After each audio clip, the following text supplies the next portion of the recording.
déjà pour le mini-débat ce matin. Je suis avec Jacques Débé et Raoul-Steve Gounoukan.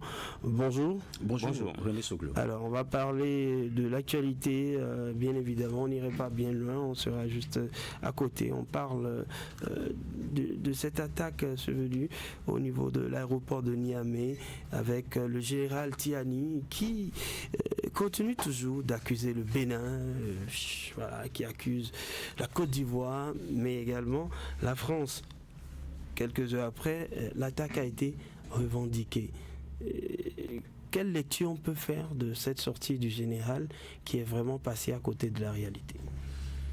Oui, je pense que quand vous êtes un président de la République, je crois que vous avez, avant de réagir, vous devez avoir les conseils de vos collaborateurs, et il y a quand même des gens qui sont supposés entourer le chef de l'État et pour le coacher avant ces genres de sorties.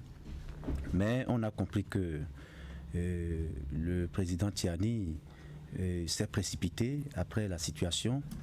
Il n'a pas eu toutes les informations nécessaires et il s'est prononcé malheureusement. Et vous l'avez dit, il est passé à côté, royalement à côté, tout simplement parce que le Bénin n'a jamais nourri une telle intention envers ce pays lié par l'histoire, parce que en réalité le Niger et le Bénin sont deux pays liés par l'histoire, liés par la géographie et les rapports humains qui sont très poussés entre ces deux pays. Et à ce que je sache, les frontières sont toujours fermées. Les frontières sont fermées. Si les frontières sont fermées et qu'il accuse le Bénin, cela suppose que au niveau du Niger, il y a un problème aussi qui se pose. Parce que les frontières entre le Bénin et le Niger sont fermées. En tout cas, jusqu'à l'heure, nous sommes en train de parler. Et qu'on dise que le Bénin est dans ce coup. Mais malheureusement, vous avez vu, quelques heures après, on a eu la preuve que le Bénin n'est pas impliqué. La Côte d'Ivoire non plus n'est pas impliquée. Et la France aussi, que le Niger est en train d'accuser. Parce que là, ça a été revendiqué. Je crois que c'est dommage. Pourquoi vouloir jeter de l'huile sur le feu, forcément, Jacques Débé, le général Tiani qui s'évertue donc à prouver au monde entier que le Bénin est à l'origine des malheurs du ce qui n'est véritablement pas vrai. Et comme l'a dit le porte-parole du gouvernement béninois, même les Nigériens ont du mal à le croire. Non, ça frise désormais le ridicule, tout simplement, parce que cet épisode de tension entre le Bénin et le Niger vient encore une fois démontrer la mauvaise foi du général Tiani. C'est quand même un président, un chef d'État qui ne porte pas les gants avant de faire certaines déclarations. Parce qu'elle a été ridiculisée tout simplement quelques heures après à travers cette revendication de l'État islamique.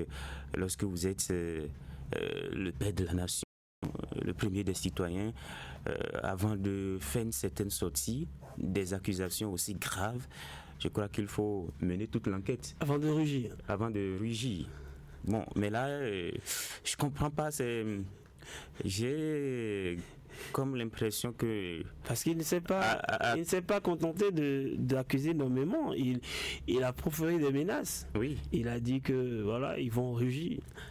Et c'est ça, non? J'en viens à la conclusion que tous les problèmes que le Niger, le général Tiani ne voit qu'un seul ennemi. Bon, ici, c'est aussi la France et la Côte d'Ivoire, mais beaucoup plus le Bénin. Il a un problème particulier visiblement avec le Bénin depuis qu'il a pris le pouvoir par un coup d'État en 2023. Donc il ne sait pas quel est le problème réellement. Est-ce que c'est la jalousie comme le porte-parole du gouvernement le dit? Est-ce qu'il a un problème particulier avec quelqu'un alors que nous ne sommes que des peuples frères? Nous voulons que la paix. Le Bénin, le Niger, nous ne voulons que la paix. Ce sont des peuples qui cohabitent, notamment... Quand vous allez au Niger, à Karimama, ça sent l'accent nigérien. Donc, pas besoin un problème qu'on pouvait déjà gérer. Ça soit réglé depuis des années, depuis 2023, même déjà on devait finir avec cette affaire-là. Mais il tient mordicus, je crois que ça n'arrange personne. Où il a toujours cette phobie de voir dans ses rêves le Bénin l'attaquer. Mais le Bénin, comme l'a dit le porte-parole du gouvernement, n'a pas ce souci. Mais ce qui est encore frappant, Raoul Steve, quand vous écoutez le chef de l'État du Niger, le général Tiani, qui est arrivé par un coup de force, il faut le rappeler, il a accusé quand le Bénin a été attaqué le 7 décembre dernier, le Bénin n'a accusé personne, mais le Bénin a fait recours à la CEDEAO, au Nigeria et à la France. Mais on a trouvé ça mauvais, on a qualifié le Bénin de tous les noms d'oiseaux, de collaborer avec la France et tout. Mais ça, c'est pour sauver et pour garantir notre souveraineté, pour sauver également la face de notre régime démocratique. Ça a été fait. Mais lui, il vient gaillardement quand même féliciter aussi la Russie qui le soutient dans tout. Mais chaque pays est libre de collaborer avec qui il veut, non ? Lui, il a bien salué plusieurs fois la Russie, qui lui a félicité, tout ça. Mais si nous, on fait recours à un autre pays pour nous appuyer, où se trouve le problème ? Je pense que le Bénin est libre. Le Bénin est un pays souverain, autant que le Niger, qui est un pays aussi souverain. Et donc, le Niger n'a pas d'injonction à donner au Bénin par rapport aux relations que le Bénin tisse avec des puissances. Et à ce que je sache, le Bénin a des relations avec plusieurs puissances dans le monde. Et donc, on est libre. Et si le Bénin félicite la France et la CEDEAO qui l'ont aidé à un moment donné quand le pays était en difficulté, c'est tout à fait normal. Et donc, si on nous accuse d'être de collaborer avec la France, mais eux, ils sont avec la Russie. Donc, chacun s'accroche à une puissance parce que nous sommes des pays en voie de développement. Et donc, ce n'est pas parce que vous changez, comment dirais-je, de partenaires que nous aussi on va changer. Non, on est libre. D'accord. Autant eux ils sont avec la Russie, nous sommes, et mieux, nous on est avec la Russie, on est avec la France, on est avec les États-Unis. Le Bénin a diversifié ses partenaires. D'accord. Et je crois que c'est un choix que le gouvernement a fait. Partons sur nos détails très très très clairs. Jacques Degbé, quand on prend ceux qui dirigent ces groupes qui revendiquent ces attaques, on les connaît. Ce sont des Burkinabés. Ce sont des Maliens qui sont dans l'AES. On n'a jamais vu un Béninois à la tête d'un groupe terroriste. Comment ça s'explique qu'on nous accuse tout le temps ? Je crois que c'est un détail très important et que les populations, l'opinion publique doit savoir. Les responsables de ces groupes islamiques, ceux qui font les attaques, ils sont de nationalité malienne, ils sont de nationalité burkinabé, ils sont de nationalité nigérienne. Maintenant, vos propres fils vous attaquent. Oui, et revendiquent. Et vous allez accuser. D'accord par rapport à votre gestion, ils se disent que bon voilà. Et vous accusez le président. Vous partagez mal la richesse du pays. Donc quand vous ne nous écoutez pas, nous prenons les armes, vice versa. C'est quand même surréaliste. C'est juste pour trouver un bouc émissaire. Il y a le porte-parole du gouvernement qui a évoqué aussi un autre aspect concernant le coup d'État du 7 décembre.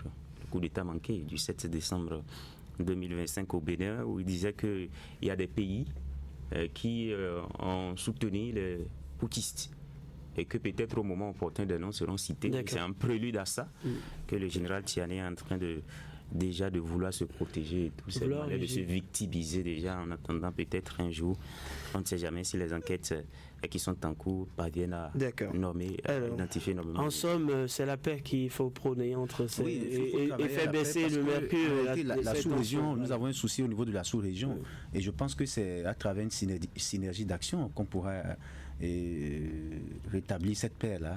Et aussi s'inspirer même du Bénin. Il ne faut pas toujours vouloir tout régler par les armes. Ceux-là qui revendiquent, ils veulent le développement, ils veulent de l'eau, ils veulent des infrastructures pour leur zone. Pourquoi toujours acheter des armes pour régler les conflits? Pourquoi pas l'État nigérien qui est souverain, les Burkinabés peuvent se lever et construire dans ces zones et agir pour impacter ces populations, peut-être qu'ils vont changer la mentalité de certaines personnes qui sont dans ce conflit. Pas tout le monde, mais néanmoins quelques personnes peuvent être récupérées. Parce que si rien ne se fait chaque fois, il faut se lever et aller tirer. Je ne crois pas que la fin c'est pour demain. C'est pas la solution. D'accord. Alors merci à vous Jacques Degbé, merci à vous Raoul Steve, mesdames et messieurs.